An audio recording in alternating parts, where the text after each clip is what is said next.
Assalamualaikum warahmatullahi wabarakatuh.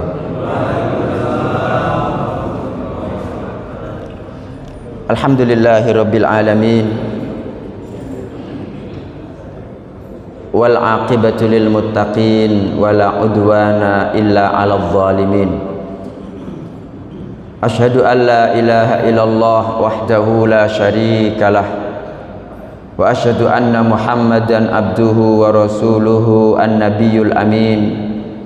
Allahumma salli wa sallim wa barik ala nabiyyina Muhammadin wa ala alihi wa ashabihi ajma'in, amma ba'd. Subhanaka la ilma lana illa ma 'allamtana innaka antal alimul hakim. Allahumma anfa'na bima 'allamtana wa 'allimna ma yanfa'una warzuqna ilman yanfa'una. Allahumma la sahla illa ma ja'altahu sahla wa anta taj'alul hazna idza syi'ta sahla faj'al lana ya rabbana kulla syai'in sahlan muyassara. Allahumma inna na'udzu bika min ilmin la yanfa' wa min qalbin la yakhsha' wa min nafsin la tashba' wa min da'watin la yustajabu laha. Rabbi shrah li sadri wa yassir li amri wahlul 'uqdatam min lisani yafqahu qawli. Amin.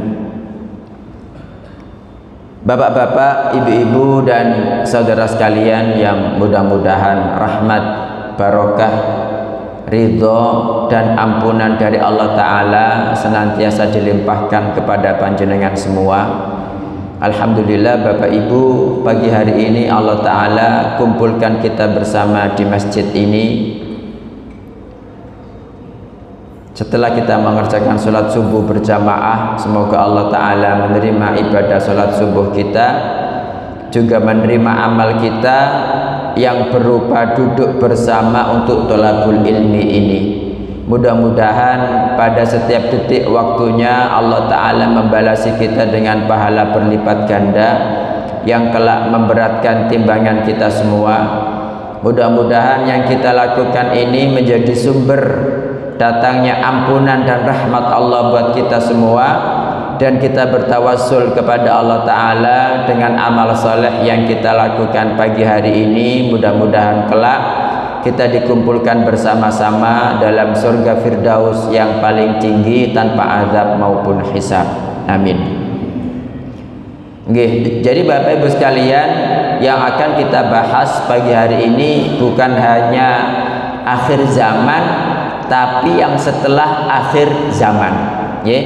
Bukan hanya akhir zaman, tapi apa yang terjadi setelah akhir zaman. Ini temanya adalah mengetahui cara memandang Allah Ta'ala.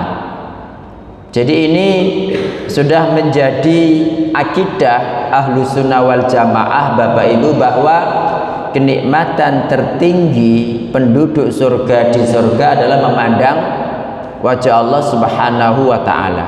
Itu sudah akidah Ahlus Sunnah wal Jamaah. Kalau ada yang mengatakan, loh, kenikmatan paling tinggi ya surga, bukan memandang wajah Allah, itu berarti bukan Ahlus Sunnah wal Jamaah. Mungkin Mu'tazilah, mungkin Jahamiyah, gitu kan.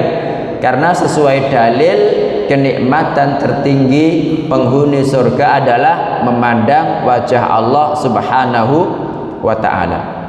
Nah, yang kita bahas itu bagaimana cara memandangnya. Nah, jadi bagaimana cara memandang Allah Ta'ala ini? Kalau memandang kan jelas, tetapi cara memandang itu bagaimana Bapak Ibu? Ini yang akan kita bahas bersama. Ini dari kitab Al-Lu'lu' wal Marjan, hadis nomor 114.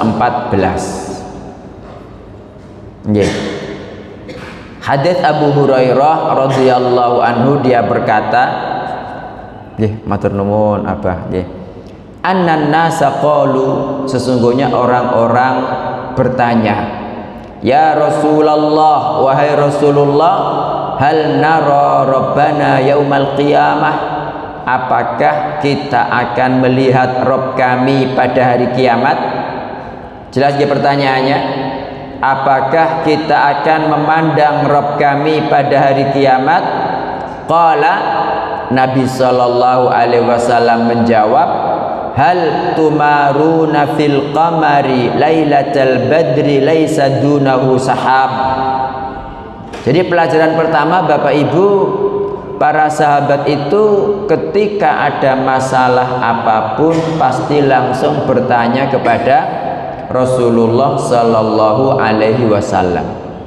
Nah, mestinya kita juga seperti itu dalam beraktivitas sehari-hari, terutama masalah agama itu yang banyak bertanya. Fas'alu ahla dzikri in kuntum la ta'lamun, kata Allah, bertanyalah kepada ahlu dzikir, ahli ilmu, in kuntum la ta'lamun, jika kalian tidak mengerti. Jadi banyak bertanya, Pak. Jangan kemudian ditafsiri dewe. Kalau kemudian masing-masing orang itu menganggap punya ilmu sendiri, ya akhirnya jadi fathul jari. Fathul napa? Fathul jari. Jari ini bu, jari ini sapa ngono, ngoten itu fathul jari. Itu yang pertama. Yang kedua, tidak mesti pertanyaan itu harus dijawab dengan jawaban, Pak. Nggih?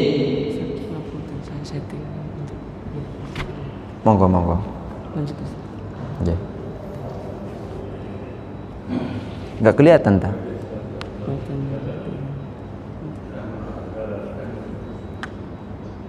Atau ditaruh di situ ya, saya tak pakai ini.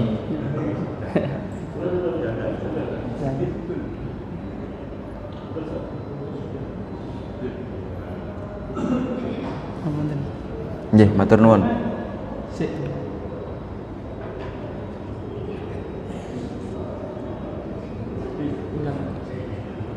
Gini aja, laptop jangan betul. Semen bawa laptopnya enggak apa-apa. Saya sudah ada. Nggih, semen bawa laptopnya.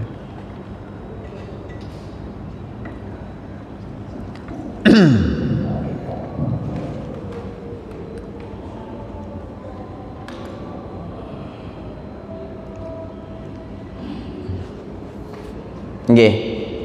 Jadi tidak harus pertanyaan itu dijawab dengan jawaban. Lah buktinya ketika Nabi sallallahu alaihi wasallam ditanya, wahai Rasulullah, apakah kita akan memandang Rabb kami pada hari kiamat?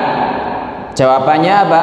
Hal tumaruna fil qamar, apakah kalian terhalangi melihat bulan Lailatul Badri saat purnama, laisa dunahu sahab, ketika tidak ada awan di bawahnya. Nggih.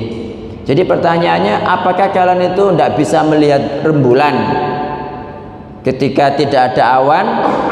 Jawaban para sahabat, la ya Rasulullah, tidak. Jadi ketika tidak ada awan, kita bisa melihat rembulan dengan jelas. Qala, Nabi bertanya lagi, fahal tumaruna fis syams, fahal tumaruna fis syams, apakah kalian terhalang melihat matahari? Laisa dunaha sahab, ketika tidak ada awan di bawahnya. Qalu, para sahabat menjawab, la ya Rasulullah, tidak wahai Rasulullah. Nggih.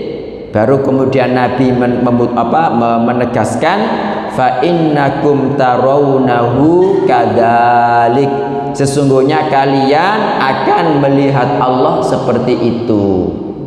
Maksudnya bukan Allah seperti bulan, maksudnya bukan Allah seperti matahari, Pak. Kenapa? Karena Allah itu laisa kamitslihi syai'un, Allah tidak serupa dengan siapapun, wa huwas samiul basir, dan Allah maha mendengar, maha melihat. Jadi kalian akan melihat Allah seperti itu, maksudnya sebagaimana kalian bisa dengan begitu jelas, begitu terang memandang rembulan dan matahari saat tidak ada awan, maka seperti itulah kalian akan memandang wajah Allah Ta'ala pada hari kiamat. Begitu Bapak Ibu. Masya Allah, jazakumullah khairan Pak Parto. Kemudian Bapak Ibu sekalian yang dirahmati Allah Ta'ala, kita di dunia ini tidak pernah bisa melihat Allah Ta'ala. Nabi Muhammad Sallallahu Alaihi Wasallam saja ketika Isra Mi'raj, Bapak Ibu, ketika apa? Isra Mi'raj, yang Isra perjalanan dari Masjidil Haram ke Baitul Maqdis, naik Buraq. Kemudian Mi'raj itu dari Masjidil Aqsa naik bersama Jibril ke langit pertama, kedua, ketiga sampai ketujuh, itu pakai Mi'raj.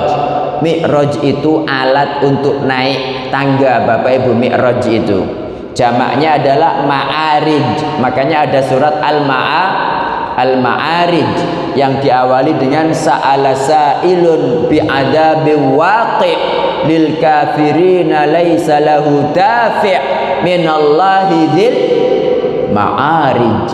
Ini surat Al-Ma'arij. Ma'arij itu jamak kata Mi'raj. Mi'raj itu tangga. Terus pun dia ustaz tangga nggih mboten sumerap, wallahu taala a'lam. Yang penting tangga. Nah, itu kan Nabi Shallallahu Alaihi Wasallam dikasih kewajiban sholat 5 waktu kan. Asalnya berapa Bapak Ibu? Asalnya 50 menjadi 5. Nanti kapan-kapan insya Allah kita mempelajari hadisnya Pak. Panjang juga seperti ini hadisnya, panjang. Hadis tentang Isra dan Mi'raj serta apa saja yang ditemui Rasulullah Sallallahu Alaihi Wasallam ketika perjalanan itu. Nah, ketika dikasih kewajiban sholat 5 waktu, Nabi Sallallahu Alaihi Wasallam ditanya, ya Rasulullah, hal tara rabbaka? Wahai Rasulullah, apakah anda melihat Rabb anda? Jawabannya apa Bapak Ibu? Nurun anna ara, cuma cahaya, aku nggak melihat Allah Ta'ala. Makanya kalau ada orang ngaku Bapak Ibu melihat Allah Ta'ala, itu sudah pasti bohong. Yang kedua, Nabi itu menekankan kepada kita bahwa orang hidup itu tidak bakalan bisa melihat Allah, baru bisa melihat Allah ketika mati. Makanya pada hadis Dajjal, pada hadis apa Bapak Ibu?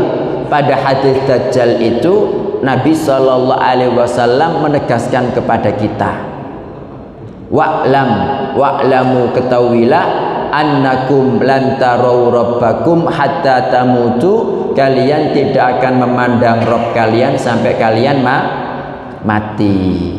Karena Dajjal itu awal mulanya datang itu kan ngaku sebagai nabi, terus lama kelamaan ngaku sebagai Tuhan. Makanya Nabi wanti-wanti kepada kita, sak hebat-hebate Dajjal. Wong zaman sekarang Bapak Ibu ada orang punya bukan mukjizat, punya keanehan dikit disebut wali, ya kan? Ya, siapa yang namanya yang dukun yang di penjara itu? Ki Samsudin ya. Itu kan banyak pengikutnya juga kan, padahal dukun dannya Dajjal. Wah, wali Allah mungkin begitu. Wong dia, hei langit turun hujan, langsung turun. Hei bumi keluarkan tanamanmu, keluar. Hei bumi keluarkan barang tambangmu, keluar. Iya kan? Nah, orang yang nggak pernah belajar pasti Dajjal ini wali, harus diikuti, begitu Pak. Nah, makanya Nabi wanti-wanti, kalian tidak akan melihat Rabb kalian sampai kalian mati. Yang ketiga, kenapa kita tidak bisa melihat Allah Ta'ala di dunia? Karena kita ini fana Pak, mengikuti fananya dunia. Allah Ta'ala itu abadi, Allah Ta'ala itu dikelilingi cahaya. Makanya kata Nabi Shallallahu Alaihi Wasallam dalam Sahih Muslim itu, siapapun yang memandang Allah itu matanya pasti rusak, hancur. Ya, karena ya dibakar oleh cahaya Allah Subhanahu wa ta'ala. Baru nanti ketika panjenengan sudah siap menjadi abadi, ya kan, ketika panjenengan nanti di surga Bapak Ibu, itu kan sudah abadi kan, dia sudah abadi. Maksudnya tubuh kita itu, jasad kita ini itu sudah siap untuk memandang perkara-perkara yang abadi. Ya buktinya Nabi Musa alaihissalam ya kan, pernah tidak minta melihat Allah Ta'ala? Halo? Ada kan disebutkan dalam surat Al-A'raf kan? Kata Allah, hei Musa, lantarani, kamu nggak bakalan bisa melihat aku di dunia, gitu loh. Walakin indur ilal jabal, ya wes mergo kon ngotot, coba delok gunung itu. Gunung napa? Semeru. Napa Galunggung? Nggih. Fa in istaqarra makanahu, kalau gunung itu tetap eksis, tetap berdiri di tempatnya, fasaufa tarani, kamu bisa melihat aku, kata Allah Ta'ala. Falamma tajalla rabbuhu lil jabal, ketika Allah menampakkan diri kepada gunung, apa? Ja'alahu dakka, langsung hancur gunung itu Pak. Wasara Musa sa'iqa, dan Nabi Musa langsung pingsan. Ketika bangun langsung bersujud beristighfar kepada Allah Ta'ala, jaluk sepuro Pak, karena memang tidak bisa gitu loh. Itu makanya nanti di akhirat itu Allah berfirman, fakashafna anka ghita'aka fabasarukal yawma hadid. Fakashafna anka ghita'aka, kami singkap darimu tutupanmu ya. Fakashafna anka ghita'aka fabasarukal yawma hadid, maka matamu hari ini tuh tajam gitu loh. Jadi bisa melihat apa-apa yang dahulu kita tidak bisa melihat. Gitu Bapak Ibu. Begitu hikmahnya, nggih. Wong sekarang sing ngaku melihat nabi banyak padahal ngapusi kok, nggih. Kemudian Nabi Shallallahu Alaihi Wasallam bercerita, Bapak Ibu, kita memandang Allah Ta'ala itu di mana? Cuma di sini ini bukan di surga nanti memandangnya. Jadi kita Bapak Ibu dulu kan pernah kita bahas nggih hadis tentang perjalanan roh. Pernah nggih? Halo? Ya tidak apa-apa, nanti insya Allah kita bahas lagi. Intinya dalam hadis tentang perjalanan roh ini, dengan sekedar roh dicabut, itu kan langsung dibawa kan roh ini kan, dibawa ke langit berjumpa Allah Ta'ala Bapak Ibu. Nah baru setelah itu dikembalikan ke jasadnya di alam barzah. Tapi di alam lain sudah, yang kemudian ditanyai malaikat, siapa Tuhanmu, siapa nabimu, apa agamamu, ilmumu apa, kan begitu ya. Itu ya. Kemudian Nabi Shallallahu Alaihi Wasallam melanjutkan, atau mungkin bisa diperlihatkan artinya nggih. Yuhsyarun nasu yaumal qiyamah, orang-orang akan dikumpulkan pada hari kiamat. Dikumpulkan gimana Pak kondisinya? Ada riwayat dikumpulkan itu dalam kondisi dia mati. Jadi setiap orang dibangkitkan dalam kondisi dia mati. Kalau dia matinya bersujud, dibangkitkan dalam kondisi bersujud. Kalau dia matinya melakukan dosa, maka dikumpulkan dalam kondisi berbuat dosa. Naudzubillah. Itulah hikmahnya orang yang meninggal ketika ihram Bapak Ibu, kan tidak boleh ditutupi kepalanya kan. Ketika dimandikan pun nggak boleh pakai wangi-wangian. Kenapa? Karena dia akan dibangkitkan dalam kondisi bertalbiyah. Itu satu riwayat seperti itu. Dalam riwayat lain Nabi Shallallahu Alaihi Wasallam mengatakan, innakum tuhsyaruna yaumal qiyamati khufatan uratan ghurla. Kalian akan dikumpulkan pada hari kiamat dalam kondisi tidak beralas kaki, tidak pakai baju, dan tidak berkhitan. Jadi semuanya seperti itu Pak kondisinya, tanpa ada kecuali. Jadi tidak beralas kaki, tidak berbaju, tidak berkhitan, persis seperti bayi ketika baru lahir. Terus Aisyah berkata begini, ya Allah wahai Rasul, laki perempuan saling memandang.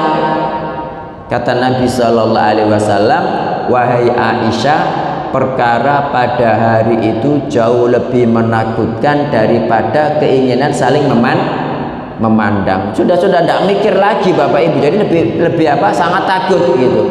Makanya disebutkan yang pertama kali dikasih pakaian siapa? Halo. Yang pertama kali dikasih pakaian sama Allah siapa?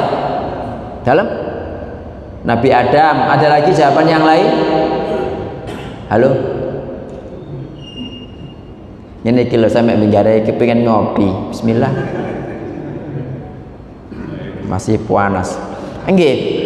Jadi Bapak Ibu yang pertama kali dikasih pakaian sama Allah Ta'ala itu Nabi Ibrahim. Tahu kenapa? Nabi Ibrahim itu Pak, ya, dan ini juga pelajaran bagi kita bahwa panjenengan itu ketika melakukan amal soleh apapun, selama niatnya ikhlas untuk Allah, meskipun kecil apalagi besar, gak akan pernah dilupakan Allah Ta'ala, gak akan pernah disia-siakan oleh Allah Ta'ala. Nabi Ibrahim itu ketika mau dilemparkan ke dalam api yang menyala-nyala Pak, dilucuti pakaiannya itu, dilucuti pakaiannya, dilihat banyak orang, ditertawakan banyak orang Pak. Itu Nabi Ibrahim alaihissalatu wassalam. Makanya Allah tidak pernah melupakan. Kenapa kok kemudian Nabi Ibrahim menjadi orang yang pertama kali dikasih pakaian oleh Allah Subhanahu wa ta'ala. Seperti itu. Fayaqul, maka Allah berfirman di padang mahsyar ini, man kana ya'budu syai'an falyatba'hu, barang siapa yang dulu menyembah sesuatu, ya wis ikutono sing kon sembah biyen gitu. Faminhum man yattabi'us syams, di antara mereka ada yang mengikuti matahari karena nyembah matahari Pak. Wa minhum man yattabi'ul qamar, di antara mereka ada yang mengikuti bulan. Wa minhum man yattabi'ut tawaghit, di antara mereka ada yang mengikuti taghut. Jadi tiupan pertama ketika malaikat Israfil meniup itu langsung hancur semua Pak, hancur semua, mati, kecuali yang dikehendaki Allah untuk tidak hancur. Apa Pak? Surga neraka tidak hancur Pak, kiamat.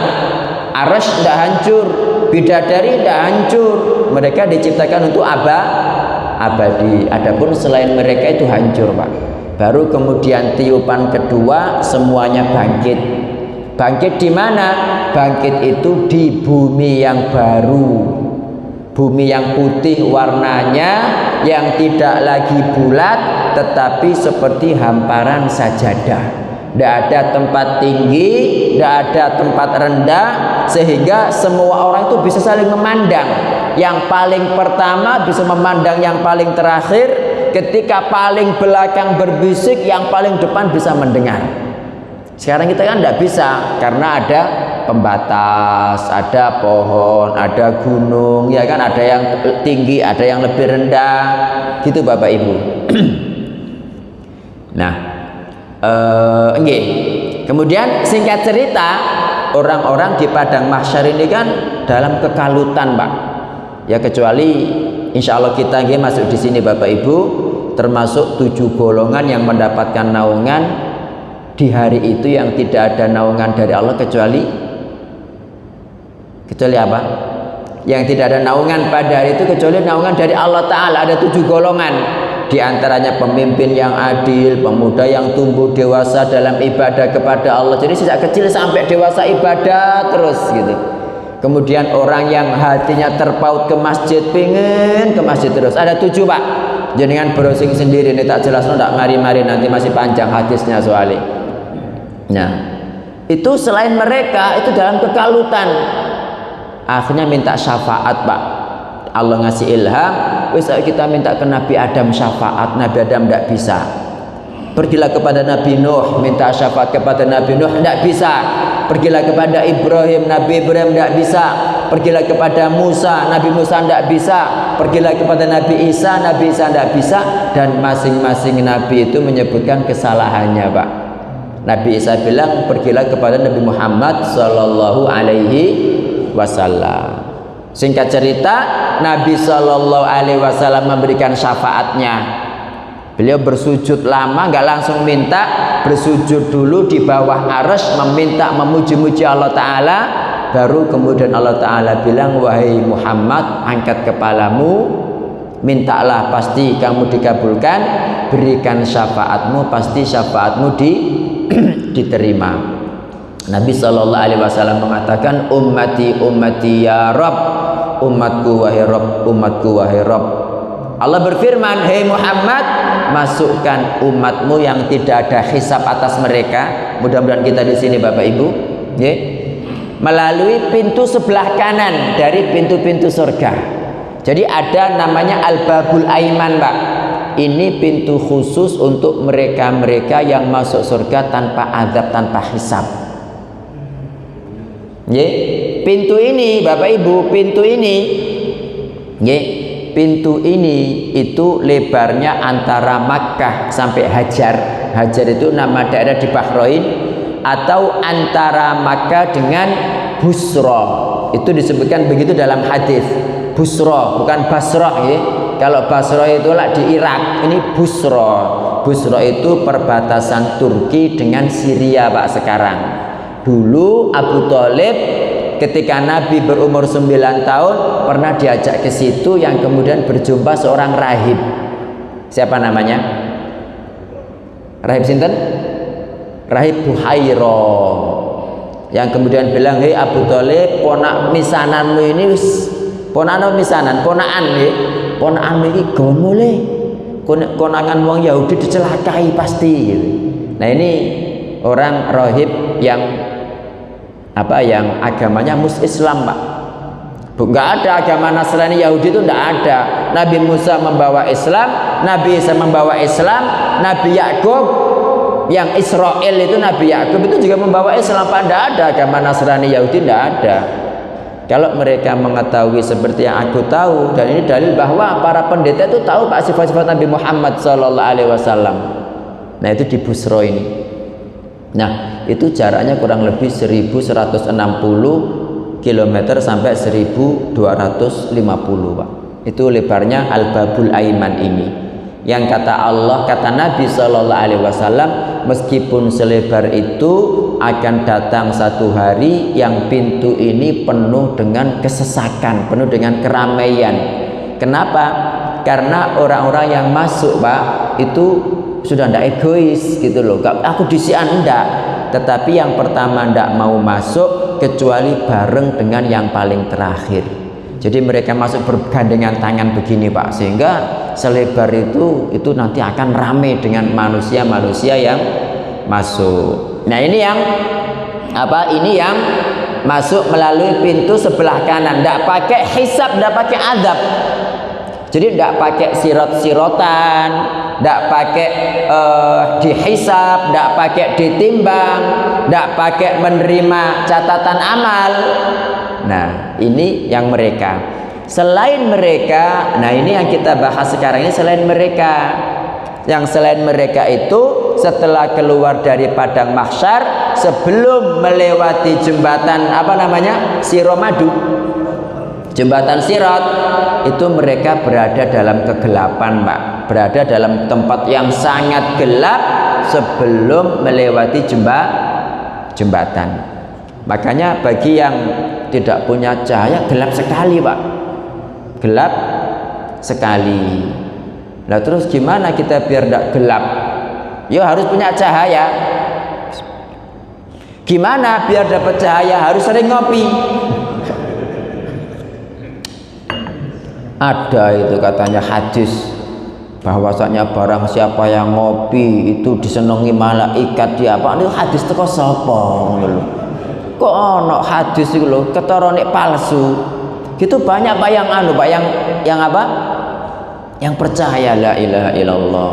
Pokoknya ono ngaku Habib ngono, terus cerita aku duwe hadis khusus teko Rasul, diterima Pak gitu loh.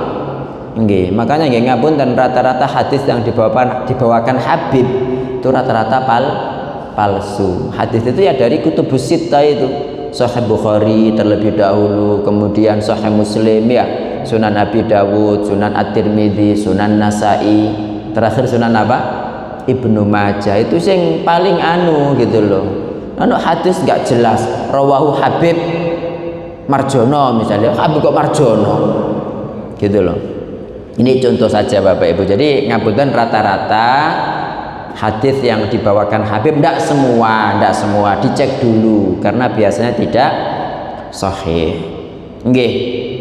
Nah, ini juga dalil bahwa yang dihisab itu cuma orang beriman. Nggih. Orang yang beriman itu berarti kan dulu ketika hidup beribadah kepada Allah Subhanahu wa ta'ala. Kafir nggak usah dihisab, langsung beleng-beleng ke neraka gitu kan. Gitu. Makanya di sini barang siapa yang menyembah sesuatu wes ikutono sing kamu sembah. Maka ada yang mengikuti matahari, mengikuti bulan, mengikuti tauhid. Siapa tauhid itu? Ya, tauhid itu pemimpinnya 5 Pak. Pertama iblis. Kedua yang mengaku mengetahui yang gaib. Yang ketiga yang berhukum dengan selain hukum Allah Ta'ala, tauhid Pak. Yang keempat itu yang mengajak orang nyembah dirinya. Nyembah aku gitu. Ada enggak orang nyuruh nyembah dia Pak? Ada, kayak Fir'aun, Namrud ya. Itu nyembah langsung. Ada sih enggak secara langsung tapi kuburnya disembah, kuburannya Pak disembah. Ada. Nah, tinggal yang kelima PR nggih buat sampean. Saya sudah nyebutkan 4, masuk situ enggak meduk.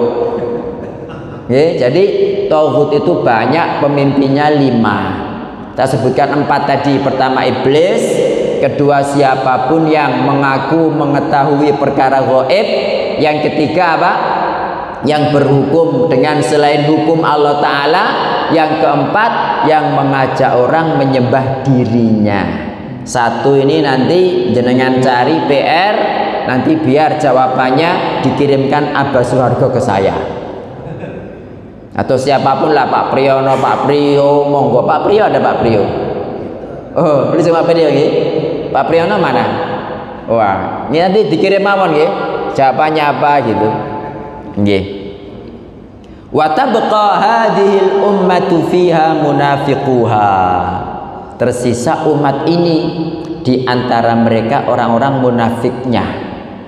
Nah, disebutkan pada hadis nomor 115 Bapak Ibu, ini kan 114 nggih. Hadis berikutnya itu dan sisa-sisa kaum ahlul kitab. Itu mereka sisa-sisa ahlul kitab ini maksudnya mereka yang berada dalam agama asli, Pak. Jadi yang kafir ini semuanya sudah dilemparkan ke dalam neraka, tinggal orang muslim bersama orang munafik dan sisa-sisa kaum ahlul kitab yang mereka dahulu sesuai dengan ajaran asli nabinya. Begitu. Lah, kenapa kok orang munafik melu-melu di sini, Ustaz? Karena orang munafik kan secara lahir itu muslim, mereka sholat, Pak. Jangan dikira orang munafik tidak sholat mereka. Nggih. Jadi makanya Nabi mengatakan apa? Sholat yang paling berat bagi orang munafik sholat subuh sama sholat isya. Tapi masih sholat kan? Orang munafik baca Quran, betul baca Quran, Pak. Makanya kata Nabi Shallallahu Alaihi Wasallam, mukmin yang baca Quran seperti apa? Uti-uti. Utrujah. Seperti utrujah. Jadi mukmin yang baca Quran seperti utrujah. Baunya harum, semerbak gitu kan. Terus ketika dimakan itu manis banget. Sampai Ibnu Hajar itu mengatakan, Pak, saking bau harumnya ini dibenci setan gitu loh. Dibenci setan. Jadi kalau ada utruja, ya kulit-kulitnya kan harum kan, ditaruh di tempat itu setan itu tidak mau masuk, Pak. Gitu loh. Itu utruja. Ya, apalagi utruja, kadang-kadang ada bidara aja jin tidak mau masuk gitu kan. Gitu. Nah, sementara perumpamaan munafik yang baca Quran, kata Nabi apa?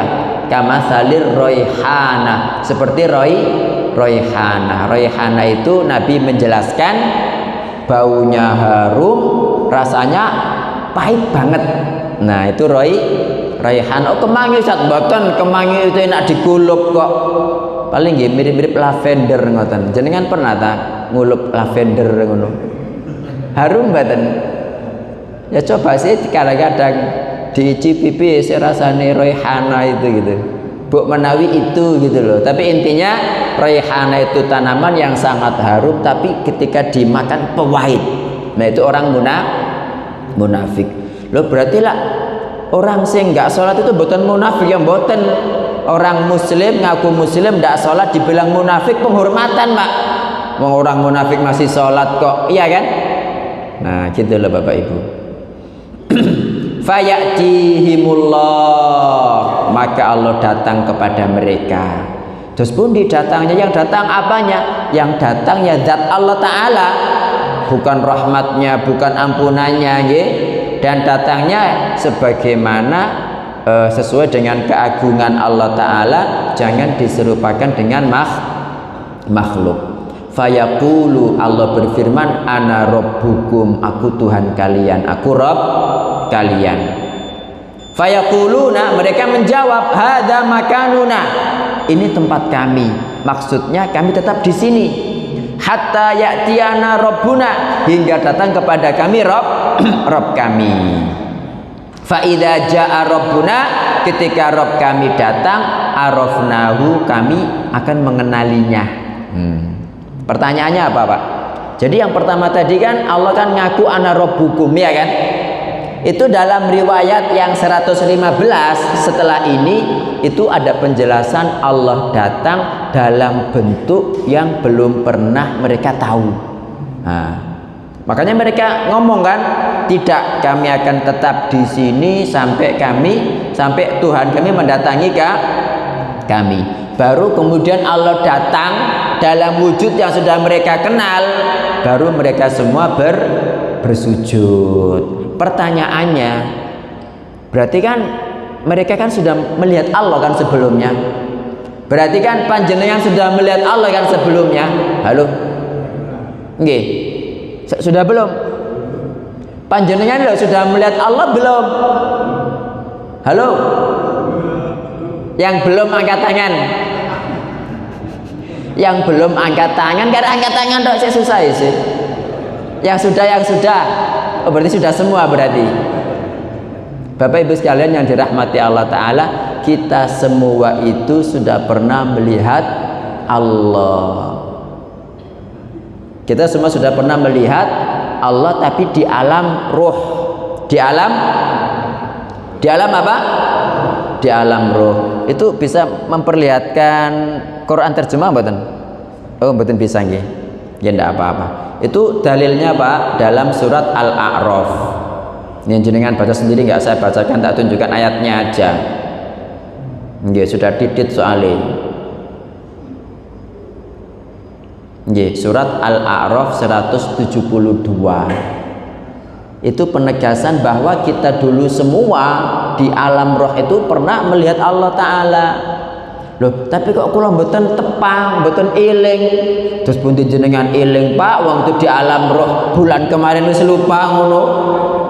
Nggih, wong bulan kemarin apalagi tahun kemarin kita sudah lupa, apalagi ketika di alam roh. Cuma nanti Allah Ta'ala itu mengingatkan kita kembali Pak. Artinya begini, artinya Al-A'raf 172, ingatlah ketika Tuhanmu mengeluarkan keturunan anak-anak Adam dari sulbi mereka, dan Allah mengambil kesaksian terhadap jiwa mereka seraya berfirman, bukankah aku ini Tuhanmu? Alastu birabbikum? Qalu bala syahidna. Mereka menjawab, betul, engkau Tuhan kami. Kami menjadi saksi. Jadi itu jawaban kita Pak, kami menjadi saksi. Kata Allah, kami lakukan yang demikian itu agar di hari kiamat kamu tidak mengatakan kami Bani Adam adalah orang-orang yang lengah terhadap ini. Ya, biar gak beralasan, oh kamu dulu loh wes tak kasih sudah perjanjian dan kalian semua bersaksi. Jadi intinya kita itu semua ketika di alam roh sudah pernah memandang wajah Allah Ta'ala. Begitu Bapak Ibu. Makanya ketika Allah datang dalam wujud yang belum pernah mereka kenal, mereka mengatakan kami tetap di sini sampai Allah datang. Ketika Rabb kami datang, pasti kami mengenalnya. Fayatihimullah, maka Allah datang dalam wujud yang dulu sudah pernah kita lihat. Fayaqulu, Allah mengatakan, ana rabbukum, aku Rabb kalian. Fayaquluna, mereka menjawab, anta rabbuna, engkau Rabb kami. Nggih. Dalam riwayat berikutnya, nggih, itu semua orang yang imannya betul, Pak, pada bersujud. Yang munafik berusaha sujud karena dia munafik tidak bisa. Jadi Allah menjadikan punggungnya itu ngecocong begini, Pak. Ketika mau sujud langsung balik ke belakang, tidak bisa bersujud. Wa yudrabus siratu baina dhuhranai jahannam.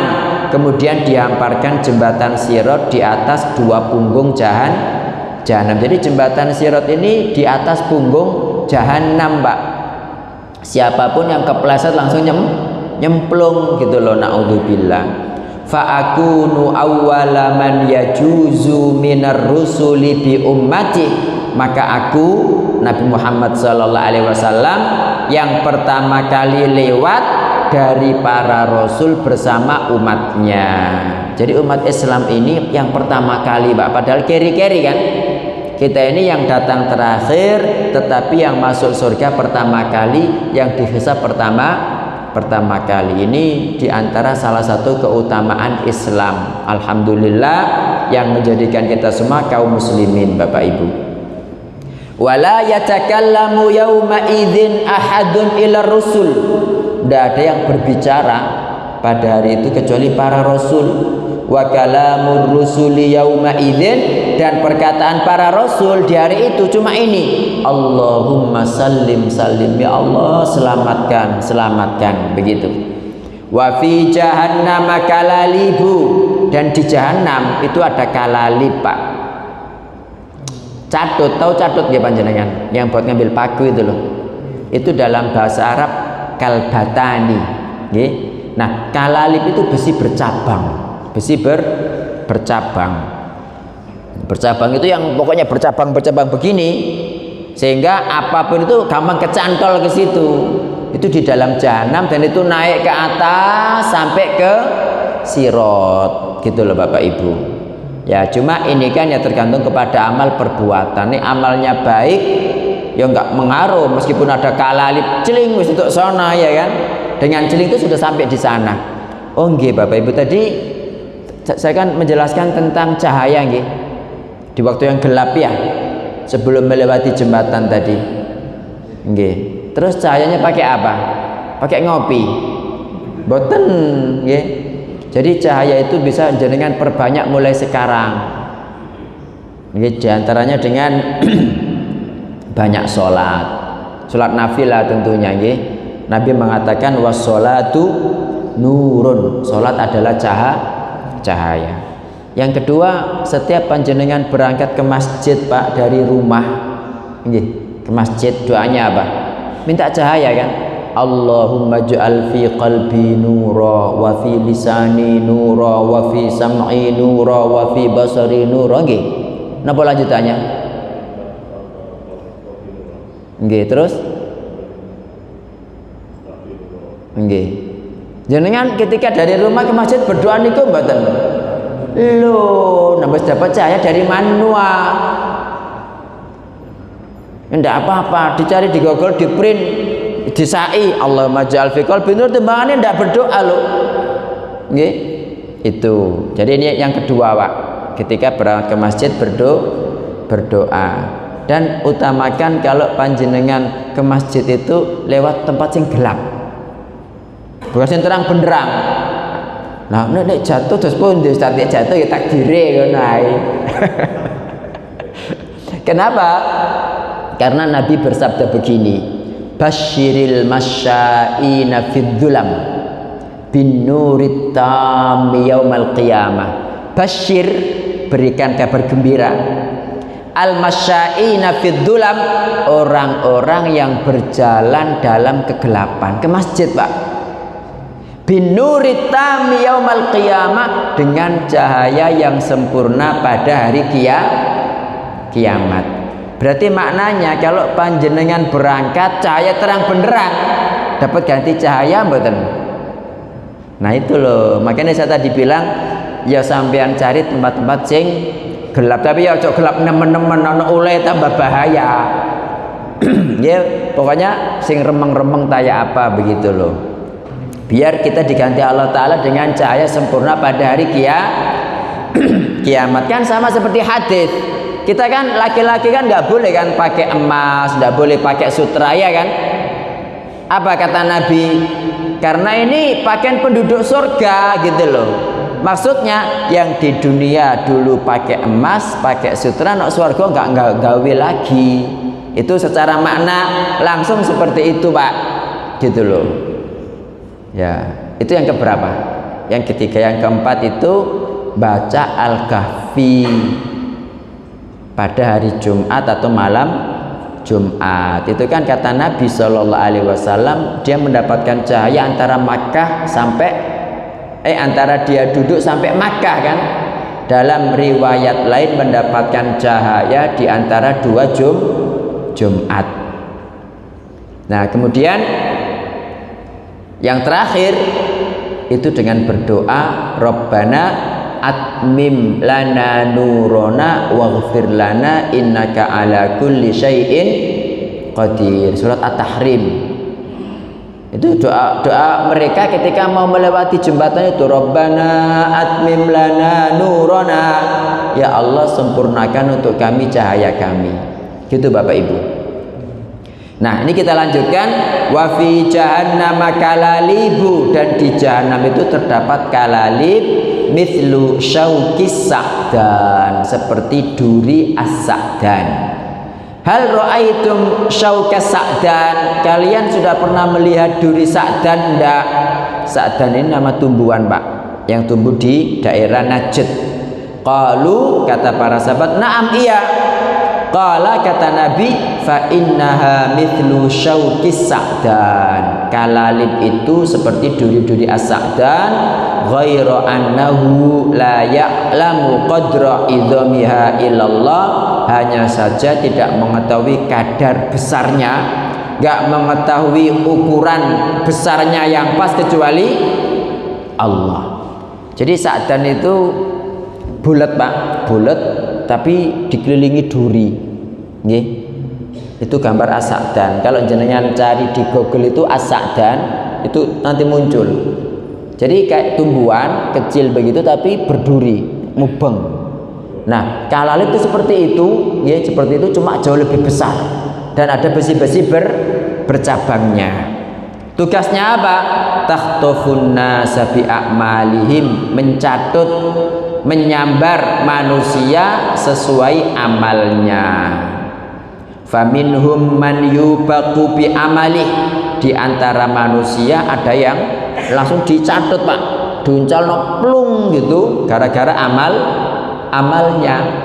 Wa minhum man yukhardal, di antara manusia ada yang dilukai, tsumma yanju, kemudian selamat, bisa melewati jembatan Sirat. Kan disebutkan kan dalam riwayat berikutnya itu ada yang celing sudah sampai sana, ada yang berjalan ada yang melewati seperti orang berlari, seperti orang berjalan, seperti naik kendaraan, seperti angin ya kan. Ada yang berangkang, kadang terluka, kemudian selamat. Nah itu diperjelas pada hadis berikutnya 115. Nah berarti sekarang kalau semua orang sudah melewati jembatan Sirat Bapak Ibu, itu berarti sudah selesai, ya kan? Sudah selesai hisab itu, semuanya sudah di surga, semuanya sudah di neraka. Ketika semua sudah pada lewat, jembatan yang tadi dihamparkan ditarik kembali. Nah, sudah kan? Berarti semuanya sudah di neraka, semua sudah di surga. Hatta idza aradallah, hingga ketika Allah menghendaki apa? Rahmataman arada min ahlin nar, ketika Allah menghendaki merahmati siapapun yang dikehendakinya dari penghuni neraka. Jadi ada syafaat itu kan macam-macam. Di antara satu bagian syafaat itu orang sudah masuk neraka dikeluarkan dari neraka. Ini dalilnya. Hingga ketika Allah hendak merahmati siapapun yang dikehendakinya dari penghuni neraka, amarallahul malaikah, Allah memerintahkan malaikat an yukhriju man kana ya'budullah, untuk mengeluarkan siapapun yang dahulu beribadah kepada Allah. Nggih. Pada hadis berikutnya dijelaskan bahwa yang bisa memberikan syafaat seperti ini di samping para malaikat, para nabi, orang-orang soleh, nggih, orang-orang soleh dan Allah Ta'ala sendiri gitu. Nah, dalam riwayat berikutnya ini Allah memerintahkan orang-orang soleh, Pak, teman-temannya gitu. Allah memerintahkan teman-temannya. Kalau dalam hadis ini Allah memerintahkan malaikat mengeluarkan siapapun yang dahulu beribadah kepada Allah. Dan yang dimaksudkan dengan beribadah kepada Allah ini adalah yang bertauhid, karena syafaat itu khusus bagi ahli tauhid. Fayukhrijunahum, para malaikat pun mengeluarkan mereka. Wa ya'rifunahum bi atharis sujud, malaikat mengenali mereka itu dari bekas-bekas sujud. Nggih, bekas-bekas sujud itu adalah bekas-bekas wudhu. Coba jenengan perhatikan, anggota sujud dengan anggota wudhu lah sama sih? Sama mboten? Nah, wa harramallahu 'alan nar, Allah mengharamkan neraka antakula atharus sujud, untuk memakan bekas sujud. Makanya bisa dikenali, karena bekas sujud ini nggak akan dimakan oleh neraka. Makanya orang beriman itu ketika mencari temannya masih bisa mengenali, Pak. Padahal itu sholat, kan dane ndak sholat gitu loh. Wong sing sholat mlebu neraka, apalagi yang tidak sholat. Mudah-mudahan Allah Ta'ala menjauhkan saya dan panjenengan semua dari neraka, Bapak Ibu. Fayakhrujuna minan nar, maka mereka pun keluar dari neraka. Fakullu ibni adama ta'kuluhun nar, setiap ibnu Adam dimakan neraka, illa atharus sujud, kecuali bekas sujud. Fayakhrujuna minan nari qadim tahasyu, mereka pun keluar dari neraka dan mereka sudah gosong, Pak. Sudah gosong. Fayusabbu alaihim ma'ul hayah, kemudian disemprotkan, disiramkan kepada mereka air kehidupan, ya, dari sungai surga. Fayambutuna, mereka langsung tumbuh, Pak. Tadi kan gosong, langsung tumbuh daging-dagingnya gitu kan. Kama tambutul hibbatu fi hamilis sail, sebagaimana tumbuhnya biji pada saluran air, pada aliran banjir, gitu. Kan cepet kan, kecambah itu cepet mboten tumbuhnya kecambah itu. Ya, memang Nabi menyebutkan seperti ini karena pertumbuhan paling cepat itu pada kecambah, Pak, pada biji itu. Tsumma yafrughullahu minal qada'i bainal ibad. Kemudian Allah sudah selesai memberikan keputusan di antara hamba. Tinggal satu orang tok. Nggih, tinggal satu orang tok. Wa yabqa rajulun bainal jannati wan nar. Tinggal satu orang antara surga dan neraka. Wa huwa akhiru ahlin nari dukhulanil jannah. Dia orang terakhir masuk surga. Maksud orang terakhir itu apa, Bapak Ibu? Setelah dia itu tidak ada lagi yang masuk surga, dia paling akhir. Nggih, muqbilan biwajhihi qibalan nar. Jadi wajahnya itu menghadap ke neraka. Fayaqulu, dia berkata, ya Rabbi, wahai Rabbku, isrif wajihi anin nar, tolong panjenengan itu memalingkan wajahku dari neraka. Ya, padahal kan tinggal noleh gitu tok, Bapak Ibu. Qad qashabani rihuha, sungguh angin panasnya itu apa, qashabani, membakarku. Wa ahraqani dzaka'u, jadi anginnya bakar aku, dzaka itu panas, panasnya juga bakar aku gitu. Ya ibaratnya kalau orang itu dia belum terbakar, Pak. Tapi kalau parak-parak kesalatan, tahu kesalatan ya? Tahu kesalatan? Bahasa Inggris kesalatan itu. Jadi kalau panjenengan parak-parak belum kebakar tapi di dekat itu sudah wis merah dulu kulit itu. Padahal belum terbakar, itu namanya kesalatan. Ya mungkin ya Allah tolong po jauhkan saya dari neraka, kalau sudah kesalatan sering gitu paling ya. Fayaqulu, Allah berfirman, hal asita. Ini kan dialog, Pak. Ini sudah dialog ini, saling memandang kan. Hal asita in fu'ila dzalika bika antas ala ghaira dzalik. Wah, jangan-jangan kamu nek dikabulkan kau minta meneh. Ini candanya Allah Ta'ala, Pak. Jadi Allah juga bercanda gitu loh.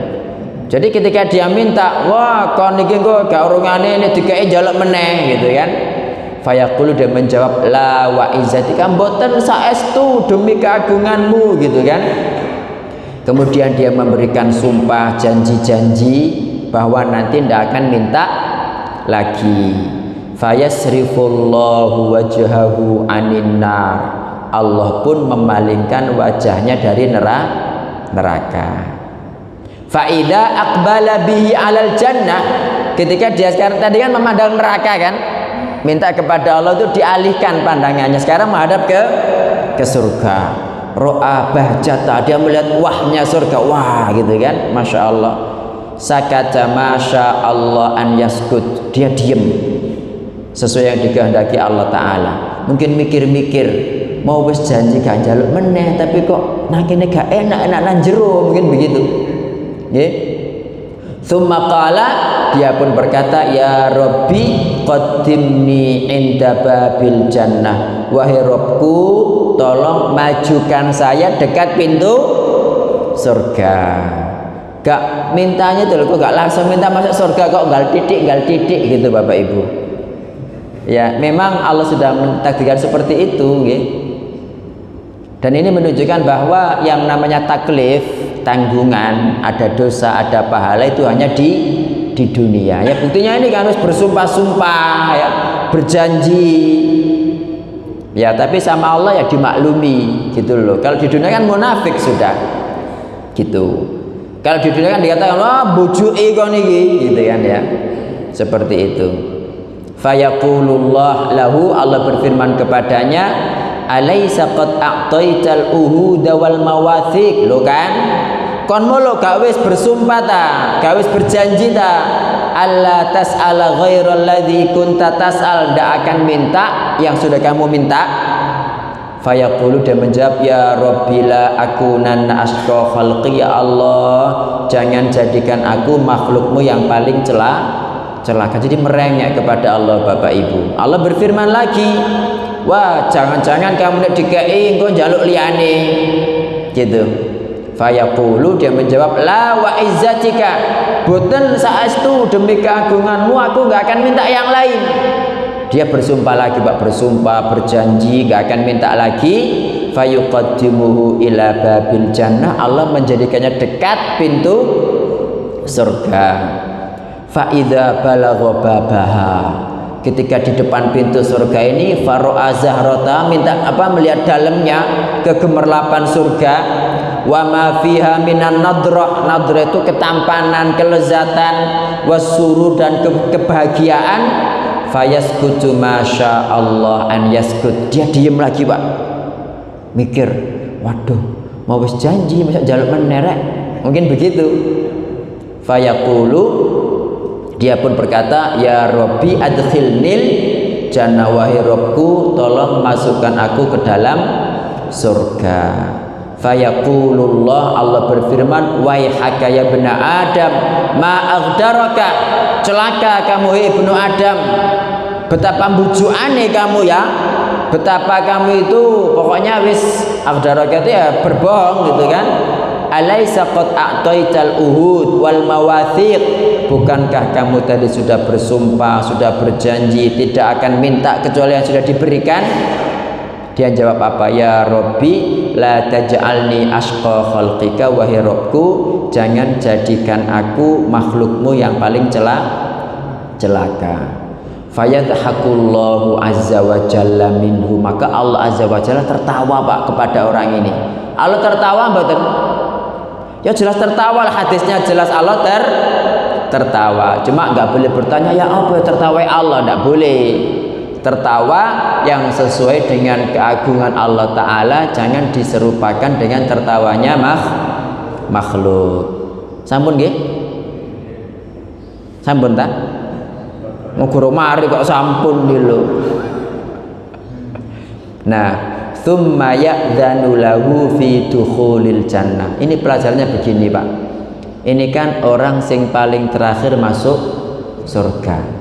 Berarti kan hitung-hitungan itu kalau dia itu dari umat Islam ini orang sing paling elek gitu loh.